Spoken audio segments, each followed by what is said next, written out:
Salam, siz startdasınız.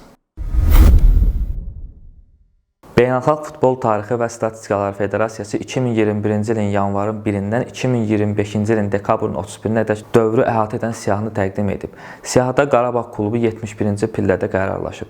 Qurban Qurbanovun komandası 768 xal toplamağa bacarıb. Digər klublarımızdan Neftçi 300 xalla 375-ci, Zirə 290 xalla 399-cu, Sabah isə 283 xalla 411-ci pillədə qərarlaşıb.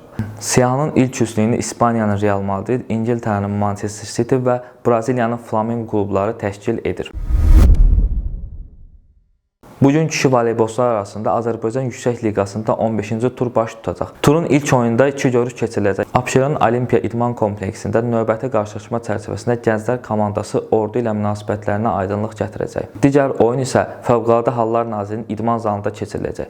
Burada Azərrey kollektivi Neftçi ilə üz-üzə gələcək. Hər iki maçın start fiti saat 17:00-da səslənəcək. Qeyd edək ki, 15-ci tura fevralın 28-də yekun vurulacaq. Tottenham rəhbərliyi yay transfer pəncərəsi üçün əsas qapıcı Guilherme Vicario ilə yolları ayırıb, onu Lensin 21 yaşlı istedadı Robben Riserio ilə əvəzləmək barədə qərar qəbul edib. Cari mövsüm Fransa Liqa 1-dəki performansı ilə Newcastle və Nottingham Forest kimi klubların radarına düşən Riserio həm perspektivi, həm də 10 milyon avroluq bazar dəyəri ilə London təmsilçisinin ideal namizəd hesab olunur.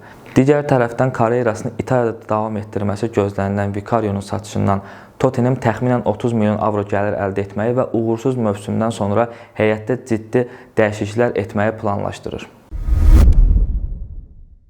İndi isə keçək günün ən maraqlı qarşılaşmalarına.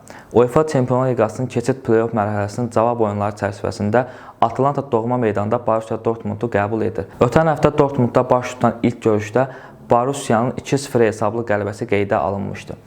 İtaliya klubu həftə sonu Napoli üzərində 2-1 hesablı qələbə qazanaraq ruh yüksəkliyi əldə etsə də, ağır keçən qarşılaşma fiziki güc itkisi ilə yadda qalıb. Bu baxımdan onların işi kifayət qədər çətin olacaq. Digər tərəfdən ardıcıl 4 rəsmi oyunda qələbə qazandıqdan sonra səfərdə Leipzig ilə 2-2 hesabı ilə heçsəyə razılaşan Borussia hazırda 5 oyunluq məğlubiyyətsizlik seriyasını davam etdirir. Bergamoda keçiriləcək qarşılaşmada meydan sahiblərinin bütün riskləri alacağı, qonaqların isə əks hücumdakı effektivliyi gözləniləndir. Hər iki komandanın mövcud formasını və oyunun gərginlik dərəcəsini nəzərə alaraq qarşılıqlı qol senarisi ağlabatandır. Riskli variant olaraq isə komandaların ikinci isə daha çox qol vuracağını deyə bilərik. Turnirin son qalibi PSG ilk oyunda səfərdə 3-2 hesabı ilə məğlub etdiyi Monakonu evdə sınağa çəkir. Hər iki komanda bu görüşə yüksək əhval-ruhiyyə ilə hazırlaşıb. PSG son turda Metsi 3-0 hesabı ilə məğlub edərək liderliyə yüksəlib. İlk oyundakı məhsuldarlığı və tərəflərin hücum potensialını nəzərə alaraq iki fransız klubundan birinin mübarizədən kənarlaşacağı qarşılaşmada PSG-nin qələbə qazanacağı, lakin oyunda sürprizin də gözlənildiyini deyə bilərik.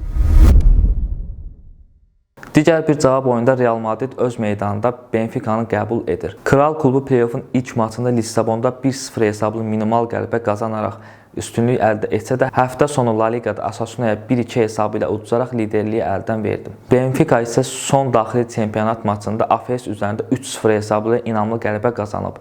Hər nə qədər Real'a bərabərlik kifayət etsə də, rəqibin hücum potensialı ev sahibini daha aktiv oyuna məcbur edəcək. Bu qarşılaşmada Real Madridin qələbə qazanacağını düşünürəm. Son olaraq qardaş ölkənin təmsilçisi Galatasaray İtaliyada Juventusun qonağı olur. İstanbulda keçirilən ilk qarşılaşmada rəqibini 5-2 hesabı ilə darmadağın edən Cimbom növbəti mərhələ üçün böyük üstünlük əldə edib. Hər iki komanda bu maçda daxili çempionatda 0-2 hesabı ilə gözlənilməz məğlubiyyətlə yollanır. Galatasaray səfərdə Konyasporu, Juventus isə öz meydanında Komaya eyni hesabla məğlub olub. Qoca Signora üçün son uğursuzluqları unutturmağın tək yolu bu oyunda ən azı 3 top fərqi ilə qələbə qazanmaqdır. Lakin Galatasarayın bütün diqqətini bu dueldə turu rəsmiləşdirməyə yönəltməsi işləri çətinləşdirir. Gərgin keçəcək bu qarşılaşmada Galatasarayın səfərdə də uduzmayaraq mərhələni keçəcəyi və oyunun bərabərliklə bitəcəyi gözlənilir. Start bugünlük öz işinə yekun vurdu. Siz isə finiş xəttinə qədər bizi izləməyə davam edin. Unutmayın, idman sağlamlıqdır. İdmanla qalın, sağlam qalın.